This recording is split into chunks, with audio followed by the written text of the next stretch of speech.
Well, folks, he's back. Like a bad sequel nobody asked for, Donald J. Trump is once again gracing, or disgracing, depending on your view, the Oval Office. On a chilly January day, amidst heightened security and a noticeable lack of A-list celebrities, the 45th and 47th President of the United States took the oath of office. The ceremony itself was a relatively subdued affair, held indoors at the Capitol Rotunda due to what can only be described as brisk Washington weather. Joining Trump on stage was his trusty sidekick, former Ohio Senator and current Vice President J.D. Vance. Talk about a match made in, well, let's just say it's an interesting pairing. Now, the guest list was a veritable who's who of the political and tech elite. Former Presidents Clinton, Bush and Obama were all in attendance, presumably comparing notes on how to handle a Trump presidency. Notably absent, Michelle Obama and a good chunk of House Democrats. It seems some invitations got lost in the mail. On the international front, we had appearances from Argentina's President 𝐌.𝐬 and Italy's Prime Minister Giorgia Meloni, proving that right-wing populism knows no borders. Oh, and let's not forget the tech titans. Elon Musk, Mark Zuckerberg, Jeff Bezos and Sundar Pichai were all spotted, perhaps hoping to secure some favorable regulations. Or maybe they just wanted to witness history in the making. Who can say? Now let's talk about the main course, Trump's agenda.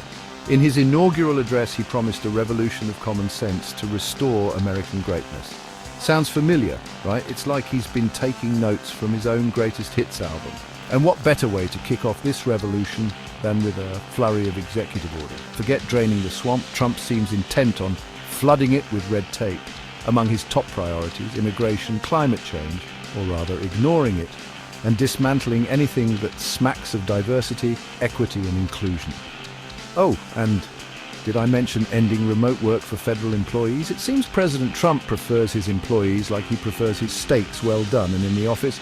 But wait, there's more. Trump has also declared national emergencies on the border and for energy because, you know, those pesky immigrants and renewable energy sources are clearly the biggest threats facing America today. Forget about the rising cost of healthcare, the crumbling infrastructure, or the fact that our education system is lagging behind most developed nations. Let's focus on the important stuff, like building walls and digging up more fossil fuels. As you can imagine, the world has reacted to Trump's return with a mixture of amusement, concern, and outright bewilderment. Ukrainian officials expressed cautious optimism, hoping for a just peace in the ongoing conflict with Russia. Meanwhile, Mexico has launched a program called Mexico Embraces You to support citizens who might find themselves on the wrong side of Trump's deportation policies. I guess you could say they're taking a better safe than sorry approach. Unsurprisingly, Israeli Prime Minister Benjamin Netanyahu was quick to congratulate Trump, while Russian President Vladimir Putin expressed interest in renewed talks on Ukraine. I guess birds of a feather and all that. Meanwhile, Pope Francis, never one to shy away from speaking truth to power, criticized Trump's deportation plans as a disgrace. Now, no Trump event would be complete without its fair share of side stories and spectacles. In the world of cryptocurrency, Bitcoin surged to a record high, perhaps fueled by the uncertainty of a Trump presidency. Or maybe it's just a coincidence.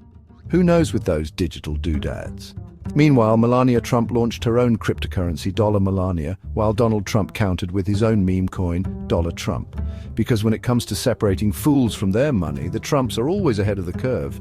Back in the real world, thousands protested Trump's return in Washington, D.C., while others celebrated his inauguration with their own renditions of 𝐌.𝐖.𝐀.